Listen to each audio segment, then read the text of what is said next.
Hello learners, welcome once again to commerce वाला भैया YouTube platform. Commerce वाला भैया यूट्यूब प्लेटफॉर्म में आपका फिर से एक बार स्वागत करता हूं। तो कैसे हैं आप सब? उम्मीद करते हैं आप सब अच्छे होंगे और आपकी पढ़ाई काफी अच्छे से चल रही होगी। तो सर, आज के इस क्लास में क्या करेंगे बच्चे? पिछले पिछले क्लासेस में हम लोगों ने अकाउंट्स का गुडविल चैप्टर को पूरी तरीके से खत्म कर दिया था, जिसमें लास्ट क्लास में हम लोगों ने कैपिटलाइजेशन मेथड्स के कुछ क्वेश्चंस को सॉल्व करे थे। ठीक है, आज के इस सेशन में क्या करेंगे? तो सर, आज के इस सेशन में हम लोग ये करेंगे कि बीएसटी पढ़ेंगे, बिजनेस स्टडीज। और बिजनेस स्टडीज में हम लोग क्या करेंगे? साइंटिफिक प्रिंसिपल ऑफ मैनेजमेंट का क्वेश्चंस नहीं, मतलब टॉपिक को समझेंगे, क्वेश्चंस तो बात की बात है। ठीक है, तो एक चैप्टर है, हालांकि ये टॉपिक ही है साइंटिफिक मैनेजमेंट। क्या होता है, कौन थे साइंटिफिक मैनेजमेंट को देने वाले, कौन थे, इसमें कौन कौन से पॉइंट्स को हम लोग को याद रखना है, किस प्रिंसिपल्स को ध्यान में रख करके आगे बढ़ना है, वो सारे पॉइंट्स को डिस्कस करते हुए चलेंगे और कोशिश करेंगे कि ये चैप्टर को खत्म कर दे। लेकिन उम्मीद कम है कि आज ये चैप्टर खत्म हो जाएगी, थोड़ा तो लंबा चलेगा ये चैप्टर, तो क्योंकि हम लोग के पास एक टाइम बाउंडेशन होता है, उस टाइम बाउंडेशन के तहत ही काम को खत्म करना होता है। बट कोई नहीं, चलो हम लोग देखते हुए चलेंगे। ठीक है, चलिए आते हैं अपने, चलिए फिर से आपका स्वागत करते हैं कॉमर्स वाला भैया NWB में। चैनल में नए हैं तो चैनल को अभी सब्सक्राइब कर ले, बेल आइकन को प्रेस कर ले, उससे सारी के सारी नोटिफिकेशंस आपको मिल जाएंगी। अगर आपने अभी तक हमारा टेलीग्राम चैनल ज्वाइन नहीं करा है तो कॉमर्स वाला भैया NWB करके हमारा टेलीग्राम चैनल है, उस टेलीग्राम चैनल को ज्वाइन कर ले, ताकि कोई भी नोट्स वगैरह हो, हैंड रिटन नोट्स हो या फिर आपका कोई अगर बनाया हुआ नोट्स हो, वो आपको वहां पे फ्री ऑफ कॉस्ट मिल जाया करेगा। फर्दर आप हमें इस नंबर पे अगर कोई क्वेरी रहता है तो आप इस नंबर पे या फिर हमारे वीडियोस के कमेंट में भी लिख सकते हैं। ठीक है, चलो चलो आज हम लोग पढ़ेंगे बिजनेस स्टडीज में। और एक चीज और, हमारा ऐप भी लॉन्च हो चुका है। गूगल प्ले स्टोर में जाकर के आप, हमारा ऐप इस नाम से रहेगा, नेट वाला भैया नाम से, आप उसको डाउनलोड कर सकते हैं। ऐप का अभी आपको यूज नहीं समझ में आएगा, बट फर्दर आपको इसका यूज समझ में आएगा इन फ्यूचर। ठीक है, चलिए एक एक करके देखते हैं हम लोग।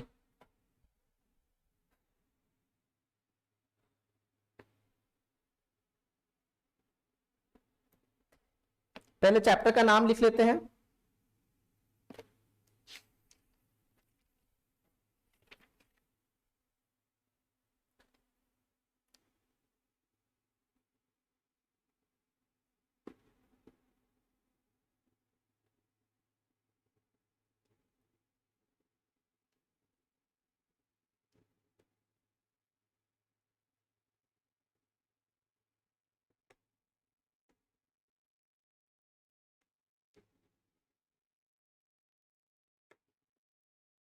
साइंटिफिक मैनेजमेंट करके जो चैप्टर है, इस चैप्टर को आज हम लोग करेंगे। ठीक है, साइंटिफिक मैनेजमेंट का चैप्टर हम लोग करते चलेंगे। ठीक है, चलिए देखिए, इसमें दिखने में थोड़ा दिक्कत हो रहा है। साइंटिफिक मैनेजमेंट, ठीक है, इसमें हम लोग बेसिकली क्या क्या चीज को पढ़ेंगे? तो सर यहाँ पे हम लोग पढ़ेंगे, जो मेन चीज है वो है प्रिंसिपल। क्या है?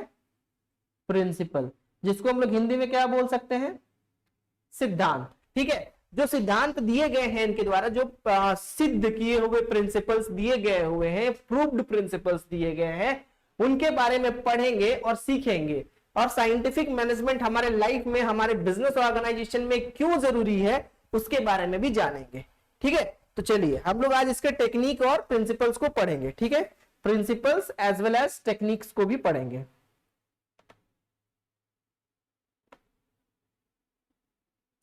टेक्निक्स को भी क्या करेंगे? पढ़ेंगे। ठीक है, चलिए तो पॉइंट्स को देखते हुए चलेंगे और समझते हुए चलेंगे।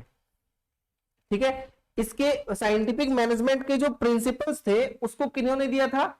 इसको दिया था FW टेलर साहब ने। किसने दिया था? FW Taylor. इसका फुल फॉर्म क्या है? Frederick Winslow Taylor. क्या नाम है इनका पूरा नाम? Frederick Winslow Taylor. ठीक है, इनको फादर ऑफ साइंटिफिक मैनेजमेंट भी कहा जाता है। ही इज, देखो छोटे छोटे पॉइंट्स है, इसको नोट करते हुए चलेंगे। He is also known as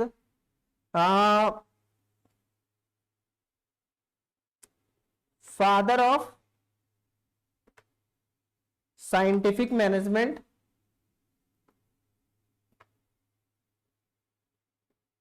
इनको फादर भी कहा जाता है साइंटिफिक मैनेजमेंट में। इन्होंने डेवलप करा था, इनको एक और नाम से जाना जाता है। He is also known as, एक और लिखो, also known as energy of inefficient. हालांकि पूछता नहीं है बट ठीक है, थोड़ा नॉलेज के लिए होना चाहिए। ठीक है, चलो इनका जो कंट्रीब्यूशन था ये साइंटिफिक क्षेत्र में, इन्होंने बड़ा अच्छा मैनेजमेंट के कुछ प्रिंसिपल्स का मतलब बहुत अच्छे अच्छे 5 प्रिंसिपल्स उन्होंने दे रखा है। उन सारे प्रिंसिपल्स का आज चर्चा करेंगे और उसके बारे में पढ़ते हुए चलेंगे। आज बेसिकली इस चैप्टर को क्या करेंगे ना कि ओवरव्यू डिस्कशन कर लेते हैं और अगले क्लास में देखते हैं कि इसका नोट्स भी आपको दे देंगे। बट आज हैंड नोट्स है बच्चे आपके लिए, हैंड रिटन नोट्स, और उसके साथ आप पढ़ेंगे आज, और आज हम लोग करते हुए चलेंगे। ठीक है, इनका कहानी थोड़ा सा सुन लो। The founder of scientific approach in the field of management, जो FW टेलर साहब जो हैं वो जन्म लिए थे कब? Was born on, maybe question पूछ दे, 1856। ठीक है, एक मिडिल क्लास फैमिली में, कहां पे? यूएसए में। कहां पे? यूएसए में। ठीक है, उसके बाद इन्होंने बहुत सारे मतलब डिग्री इनको मिले थे, जैसे कि मास्टर डिग्री मिला था इनको इंजीनियरिंग में। ठीक है, और बस फिलहाल इतना ही जानो, बहुत है। चलो देखते हैं कि टेलर का कंट्रीब्यूशन क्या क्या था। ये कंट्रीब्यूशन से पहले एक चीज हम लोग समझ लेते हैं कि साइंटिफिक मैनेजमेंट का मीनिंग क्या होता है। ठीक है, चलो उसको भी साथ साथ लिखते हुए चलेंगे। चलो मेरे बच्चे अब देखते चलोगे। Meaning of scientific management. मेरे को एक बात बताना, मैनेजमेंट मतलब क्या? काम किसी और से समय पे एफिशिएंटली काम को कंप्लीट करा देना, वो तो मैनेजमेंट है। लेकिन साइंटिफिक मैनेजमेंट क्या है? साइंटिफिक मैनेजमेंट, साइंटिफिक जहां पे भी वर्ड आ जाता है ना, वहां पे हमारे क्या इन्वॉल्व हो जाते हैं सर? वहां पे हमारे स्टेप्स इन्वॉल्व हो जाते हैं। और जब किसी भी चीज में स्टेप्स इन्वॉल्व हो जाता है तो वहां पे वो स्टेप बाय स्टेप काम होता है। तो स्टेप बाय स्टेप काम होता है, दैट मींस वो काम सिस्टमैटिकली होता है। और जब कोई भी काम हम लोग बच्चे स्टेप बाय स्टेप सिस्टमैटिकली काम को करते हैं तो उस गोल को अचीव करना बहुत ही आसान हो जाता है। क्या हो जाता है? उस गोल को अचीव करना बहुत ही आसान हो जाता है। इसीलिए कहा जाता है कि इनका कंट्रीब्यूशन जो है वो बहुत बड़ा है। ठीक है, एक बिजनेस के फील्ड के लिए बहुत बड़ा कंट्रीब्यूशन है। तो चलो मीनिंग देखेंगे।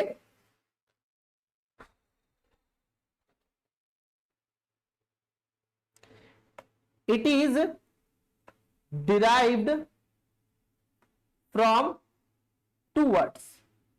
2 वर्ड से क्या डिराइव हुआ बताओ तो? One is scientific and the other is management. एक बच्चे आपका क्या है? साइंटिफिक है, दूसरा आपका क्या है? मैनेजमेंट है। ठीक है, तो सर यहां पे 2 वर्ड्स इन्वॉल्व है, ये तो समझ में आ रहा है, लेकिन ये 2 वर्ड्स का क्या मीनिंग है? तो 2 वर्ड्स का वही मीनिंग है जो अभी मैंने आपको बताया। Systematic means doing the work, sorry scientific means doing the work step by step, step by step और इन सिस्टमैटिक वे। ठीक है, स्टेप बाय स्टेप करना या सिस्टमैटिक वे में कंप्लीट करना। मैनेजमेंट, किसी भी काम को work should be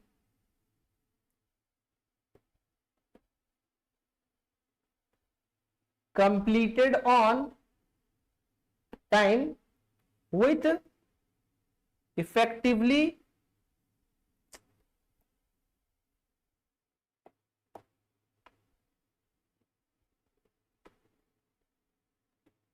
and efficiently। ठीक है, किसी भी काम को इफेक्टिवली और एफिशिएंटली, मतलब work should be achieved, goal should be achieved on time, और टाइम के रहते हुए काम को कंप्लीट कर लेना को ही मैनेजमेंट कहते हैं। और साइंटिफिक मतलब सिस्टमैटिक वे में काम करना। तो जब दोनों चीज साथ में मिल जाता है तो कोई भी काम को बहुत आसानी से हम लोग कर लेते हैं। ठीक है, अब थोड़ा सा इसके देखेंगे क्या फीचर्स, देखते हैं कि क्या क्या चीज होता है। तो फीचर्स मैं आपको ऑलरेडी बता चुका हूं। फीचर्स ऑफ साइंटिफिक मैनेजमेंट, देखो हमारे वर्ड्स पे ही छुपे होते हैं इसके आंसर्स। ठीक है, अगर सिस्टम साइंटिफिक मैनेजमेंट अगर आप समझ गए हो, दैट मींस आपके पास आंसर आ गया है। और पॉइंट्स तो आपको बहुत अच्छे से याद रखना है। ठीक है, पॉइंट्स क्या करने हैं आपको बहुत अच्छे से याद रखना है। चलो इसमें सबसे पहला पॉइंट देखो क्या है सर। सबसे पहला पॉइंट होगा सिस्टमैटिक अप्रोच या systematic way of completion of work, मतलब किसी भी काम को सिस्टमैटिकली कंप्लीट करना। ठीक है। सेकंड पॉइंट जो होता है आपका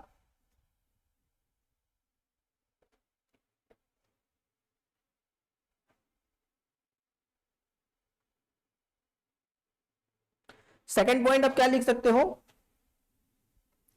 कॉन्टिन्यूअस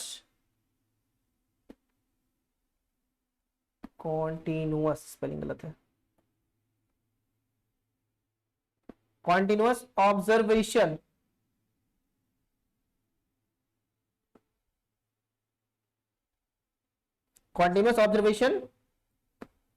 ठीक है।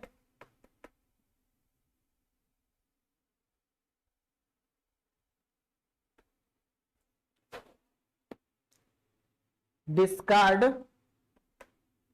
या आसान भाषा में बोले तो रिमूव ट्रेडिशनल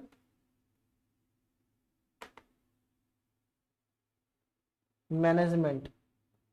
ठीक है। Assign proper responsibility. ठीक है।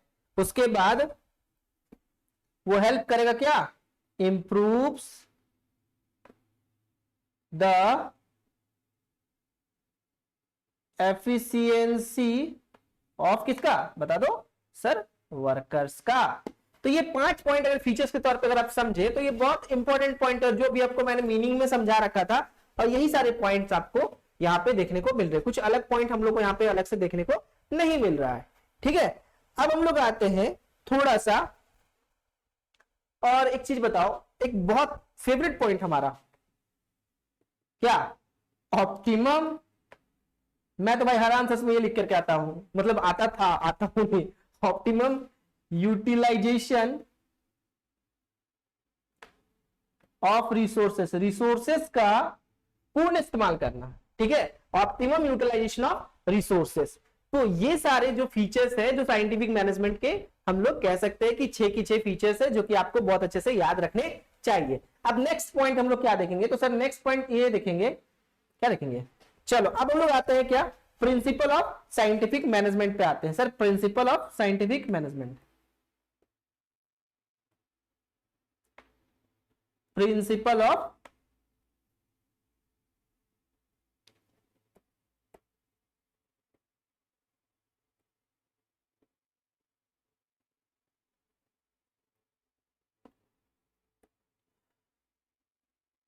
Principles of scientific management. ठीक है। अब प्रिंसिपल्स में बहुत ध्यान से देखोगे क्योंकि क्वेश्चंस आपका यहीं से बनेगा। ठीक है। Science not rule of thumb, सबसे पहला प्रिंसिपल क्या, science not rule of thumb. मेरे को एक बात बताना बच्चा, क्या मैंने अभी आपको 14th प्रिंसिपल ऑफ मैनेजमेंट पढ़ा रखा था, क्या उसमें मैंने बोला था, उससे पहले भी एक चैप्टर पढ़ाया था जहां पे बोला था कि हम लोग मैनेजमेंट जो पढ़ते हैं वो आर्ट भी है, साइंस भी है, प्रोफेशन भी है, किस तरीके से वो पॉइंट्स हम लोगों ने एक्सप्लेन करा था, वो ध्यान में रखना। अब देखो यहां पे बोला है science not rule of thumb, तो ये प्रिंसिपल ये बताता है we should not get stuck in a set of routine with a old technique. मतलब हम लोग को पुराने टेक्निक्स के ही साथ जुड़े हुए नहीं रहना चाहिए, बल्कि टाइम टू टाइम उस पर काम होते रहता है, तो हम लोग कंटिन्यूअसली एक्सपेरिमेंट करते रहते हैं to develop a new technique, और हम लोग को वो टेक्निक्स को अडॉप्ट करते रहना चाहिए। ठीक है। तो मतलब कि एक बेस लेके चलना है, मतलब कि प्रिंसिपल है। जैसे लेबोरेटरी में अगर टेस्ट होता है, तो जैसे कि कोरोना आया था, ठीक है, कोरोना का भी टेस्ट लेबोरेटरी में ही हुआ था। एक बात समझना, क्या कोरोना पहले से कोई ऐसा बीमारी था क्या, नहीं था, लेकिन उसको कैसे टेस्ट किया गया, तो क्या अगर यही पकड़ के रखते हैं तो हम कभी पढ़े ही नहीं है, पढ़े ही नहीं, फिर तो हमारा साइंटिस्ट कभी टेस्ट नहीं कर पाते उसको।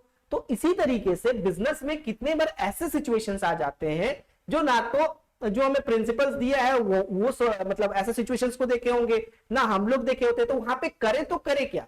तो बच्चे ऑलरेडी हमारे पास टेक्निक्स हैं, लेकिन भले वो पुराने हो गए हैं, टाइम टू टाइम उसको क्या करना होता है, मॉडिफाई करना होता है। ठीक है, ये आप लोगों ने ऑलरेडी पहले चैप्टर में पढ़ रखा है, मैं उस पर घुसूंगा नहीं। नेक्स्ट पॉइंट जो है आपका, हार्मनी नॉट डिस्कार्ड। देखो एक बात याद रखना, इसका मैं नोट्स दूंगा, ठीक है। ये आज ओवरव्यू क्लास है, जो लास्ट इसके बाद वाला क्लास जो होगा नेक्स्ट सैटरडे को, उस पे आपको क्या होगा, इसका ओवर मतलब क्या बोलते हैं, पूरे चैप्टर का एक्सप्लेनेशन भी फिर से करूंगा, उसके अलावा नोट्स के साथ पढ़ाऊंगा। आज बस ओवरव्यू दे रहा हूं। According to this principle such an atmosphere should be created in the organisation. Harmony मतलब समझते हो, मिलजुल कर काम करने वाला, ठीक है। जहां पे ऑर्गेनाइजेशन में labour class management considered each other indispensable, मतलब किसी को ये नहीं लगना चाहिए कि ये काम बस वही कर रहा है, ये काम बस वही कर सकता है, मैं ये काम नहीं कर रहा हूं, बस मेरा यहां से काम, जैसे कि वर्कर को ये फील नहीं होना चाहिए कि ये काम बस मेरे को करना है, नाम उसको हो जाएगा, नहीं। He believes that if the sense of doing job is developed in both party, अगर दोनों पार्टी मिल करके जॉब को अगर करते हैं, किसी भी काम को करते हैं, तो फिर डिस्प्यूट्स आएगा ही नहीं, इसलिए लिखा है harmony not discord. Next, cooperation not individualism. Corporation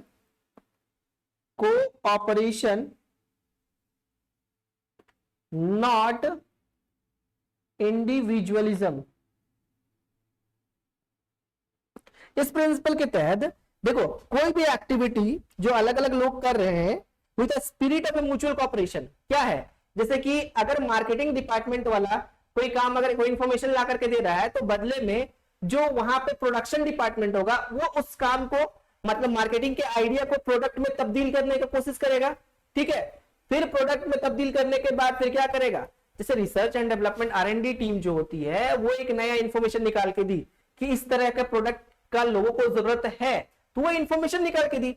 अब यहाँ पे प्रोडक्शन डिपार्टमेंट का क्या है कि जो भी उसका जो इंफॉर्मेशन जो वो दिया, नॉलेज दिया, मेरे को उसको प्रोडक्ट में कन्वर्ट करना है। किसमें कन्वर्ट करना है, प्रोडक्ट में कन्वर्ट करना है। फॉर एग्जाम्पल, आज से पहले, मतलब अभी तो ठीक है पानी का बॉटल बहुत कॉमन है, लेकिन बहुत समय पहले क्या लोगों को ये फील होता था कि हम लोग पानी भी खरीद के पिएंगे? नहीं, बिल्कुल ही नहीं सोचते थे हम लोग, ठीक है। लेकिन आज पानी का बॉटल दर्जन से बिकता है, तो क्या था, वो बहुत बड़ा रिसर्च एंड डेवलपमेंट टीम का वो हिस्सा है कि उन्होंने रिसर्च एंड डेवलपमेंट टीम जो थी, उन्होंने ये इंफॉर्मेशन इकट्ठा करके दिया। अब प्रोडक्शन टीम का क्या काम था कि उनके इंफॉर्मेशन को लेकर के एक प्रोडक्ट तैयार करना। उसके बाद फिर जो मार्केटिंग टीम होगी वो उसको क्या करेगी, मार्केट में जाकर के लोगों को उसका अहमियत बताएगी कि आपके यूजर्स के अकॉर्डिंग वो कैसे हो सकता है। तो यहाँ पे देखो, हर जो अलग अलग डिपार्टमेंट्स है वो मिलके काम कर रहा है, इसलिए कॉपरेशन कभी भी इंडिविजुअलिज्म कोई अकेला नहीं कर सकता है, सब मिलके करना होगा, ठीक है। नेक्स्ट, फोर्थ आपका क्या है, development of each and every person to his या her greatest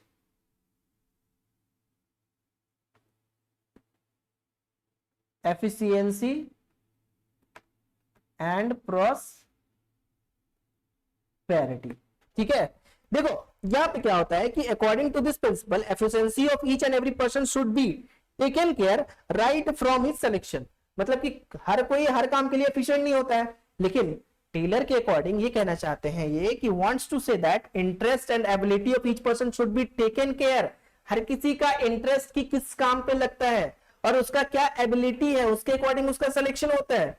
make suitable arrangement, उसके लिए एक सुटेबल अरेंजमेंट किया जाए ताकि वो बंदा कुछ ना जान करके भी या भी थोड़ा बहुत जान करके अगर वो इस फील्ड में आ रहा है तो वो इस काम को करने के लिए पहले उसके लिए एक ट्रेनिंग सेटअप करा जाए ताकि वो इस काम को अचीव करने के लिए अपना ग्रेटेस्ट एफिशिएंसी यहां पे दे सके, ठीक है।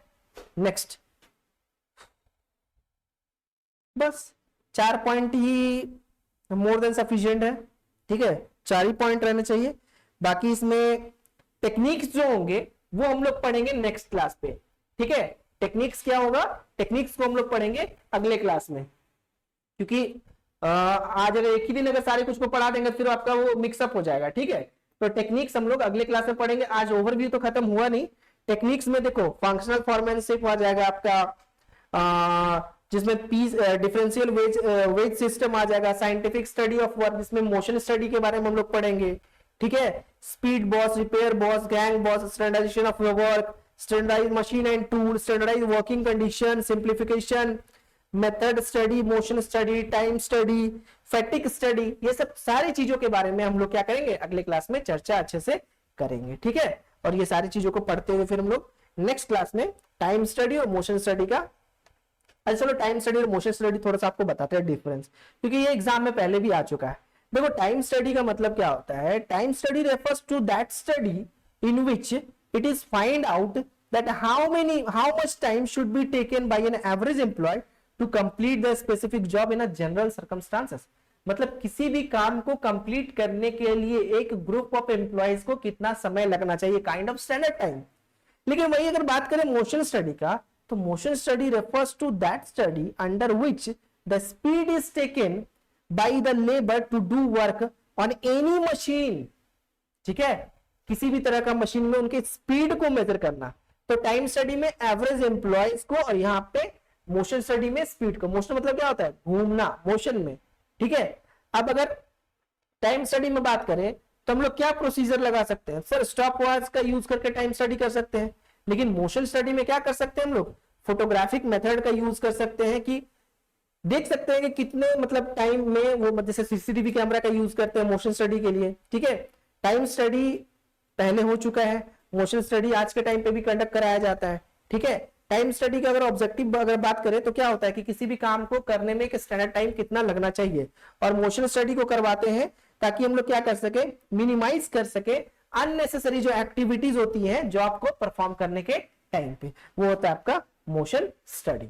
ठीक है, तो ये था आपका कंप्लीट क्लास। तो आज हम लोग क्या करें, टेक्निक्स को पढ़े नहीं, वो अगले क्लास में पढ़ेंगे।